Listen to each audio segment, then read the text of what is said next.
بسم اللہ الرحمن الرحیم۔ السلام علیکم۔ شیوخ میں سے ایک بزرگ اسکندریہ کے تاجر کے پاس تشریف لائے۔ تاجر نے انہیں خوش آمدید کہا اور ان کی عزت کی تو اس بزرگ نے اس محل میں جہاں وہ تاجر بیٹھا تھا روم کی سلطنت کے قیمتی قالین دیکھے اور ان قالینوں کو دیکھ کر تاجر سے وہ قالین طلب کر لیے۔ یہ معاملہ تاجر پر کافی گراں تھا تو اس نے کہا، اے میرے سردار، اس کے بدلے جو چیز بھی آپ کو چاہیے میں آپ کو دے دیتا ہوں۔ بزرگ نے انکار کرتے ہوئے کہا، میں ان قالینوں کے علاوہ کوئی چیز نہیں طلب کرتا۔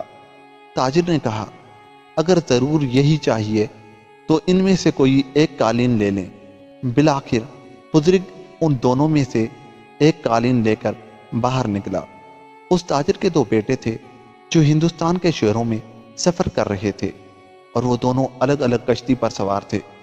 کافی عرصے کے بعد ان کو خبر ملی کہ ان میں سے ایک بیٹا اپنی کشتی اور ساز و سامان سمیت ڈوب گیا ہے اور دوسرا لڑکا صحیح سلامت رہا۔ وہ کچھ عرصے کے بعد اسکندریہ کے قریب پہنچا۔ اس کا باپ اسے وہاں خوشی خوشی شہر کے باہر ملنے کے لیے گیا۔ جب وہ اس سے ملا تو اس کے پاس پہینا اسی طرح کا قالین اونٹ پر لدا ہوا دیکھا اور اپنے لڑکے سے اس قالین کے متعلق پوچھا کہ تم کو یہ کہاں سے ملا؟ بیٹے نے کہا کہ اے میرے باپ، اس قالین کا عجیب و غریب قصہ ہے اور عظیم نشانی ہے۔ تاجر نے کہا کہ بیٹا آپ مجھ سے بیان کریں۔ بیٹے نے کہا، میں نے اور میرے بھائی نے ہوا کے موافق ہندوستان کے شہروں کا سفر کیا اور ہم الگ الگ کشتی میں سوار تھے۔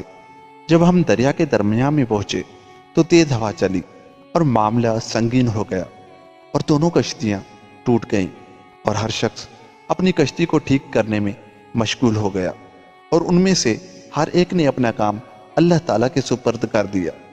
اس کے بعد ہمارے لیے ایک بزرگ ظاہر ہوا اور اس کے ہاتھ یہ قالین تھی۔ انہوں نے اس قالین کے ساتھ ہماری کشتی کے سوراخوں کو بند کر دیا حتیٰ کہ ہم سلامتی کے ساتھ کنارے پہنچ گئے اور وہ کشتی ایک بندرگاہ میں لنگر دی گئی ہے اور جو سامان میں تھا اس کو الٹ پھینکا اور اپنی حالت ٹھیک کی۔ تاجر نے اپنے بیٹے سے کہا، اے بیٹا، تم اس بزرگ کو دیکھ کر پہچان لو گے؟ اس نے عرض کیا، ہاں۔ تاجر اپنے بیٹے کو بزرگ کے پاس لے گیا۔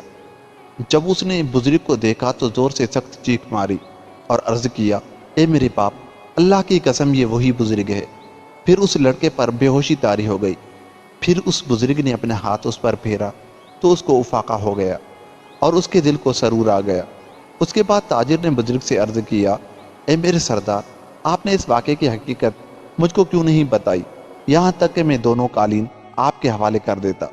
اس بزرگ نے فرمایا، بس اللہ تعالیٰ کا ارادہ ہی کچھ ایسا تھا۔ دوستو، اللہ تعالیٰ کے ہر کام میں کوئی نہ کوئی حکمت ہوتی ہے جس کو ہم نہیں جانتے۔ ہم کو چاہیے کہ ہر حال میں اللہ تعالیٰ کا شکر ادا کریں۔ اگر آپ کو ہماری یہ ویڈیو اچھی لگی تو جاتے جاتے ہمارے چینل کو سبسکرائب کر لیں۔ ملتے ہیں کسی اور ویڈیو کے ساتھ، تب تک کے لیے خدا حافظ۔